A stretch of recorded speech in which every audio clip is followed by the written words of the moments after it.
Hello. నేను doctor Ravishankar అండి. Paediatrician, neonatologist, Soumya children's hospital. ఇప్పుడు వస్తున్నది మటికి ఎండాకాలం. ఎండాకాలంలో చాలామంది పిల్లలకి కొన్ని ఇష్యూస్ అయితే మటికి వచ్చే ఛాన్సెస్ ఉంటాయి.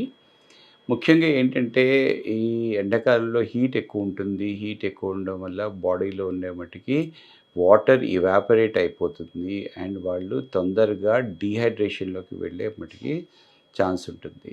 సో, ఫస్ట్ ఇంపార్టెంట్ థింగ్ ఏంటంటే, ఎక్కువగా అంటే పీక్ టైమ్‌లో అంటే అరౌండ్ 10-4 ఆర్ 5 వరకు పిల్లలు మటికి బయటికి వెళ్ళకపోవడమే మంచిదన్నమాట.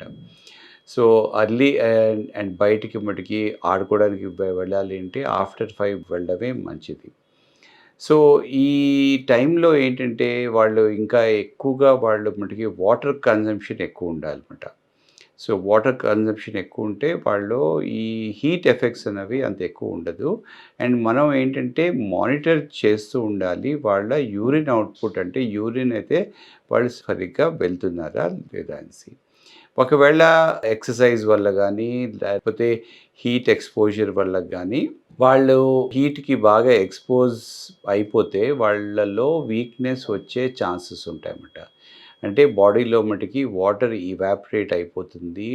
డీహైడ్రేషన్ వస్తుంది. బాడీ టెంపరేచర్ పెరుగుతది. అండ్ బాడీలో ఫంక్షన్స్ అన్నీ కూడా నెమ్మదిగా అవి మటికి కొలాప్స్ అయిపోతూ ఉంటాయన్నమాట. సో, ఎప్పుడన్నా పిల్లల్లో మనకి ఇవేవన్నా మటికి కనిపించినప్పుడు అంటే డల్‌గా ఉన్నారు, సరిగ్గా వినటం లేదు అండ్ అలసటగా ఫీల్ అవుతున్నారు ఆర్ లేకపోతే వాంతులవుతున్నాయి ఆర్ వాళ్ళకి బాడీ టెంపరేచర్ బాగా ఎక్కువైపోతుంది. 102, 103, 104 అలాగా వెళ్తుంది. వాళ్ళు అదొక రకంగా అంటే డల్‌గా ఉన్నారు. బాగా డల్‌గా అండ్ ఏంటంటే పూర్తిగా మటికి కాన్షియస్‌నెస్‌లో ఉండకపోవడం, చాలా నెమ్మదిగా మటికి మాట్లాడడము, అలసిపోయినట్లు ఉండడము, సంకెన్ ఐస్ అంటే కళ్ళన్నీ మటికి లోపలికి వెళ్ళిపోవడము, యూరిన్ సరిగ్గా పాస్ చేయకపోవడము, ఆర్ వాళ్ళకి వాంతుల్లాగా ఉండడము. వాళ్ళు ఇంకా అప్పుడప్పుడు పిల్లలకి ఈ హై ఫీవర్‌తో లేకపోతే ఈ టెంపరేచర్ డీహైడ్రేషన్ వల్ల వాళ్ళకి ఫిట్స్ కూడా వచ్చేస్తూ ఉంటాయన్నమాట.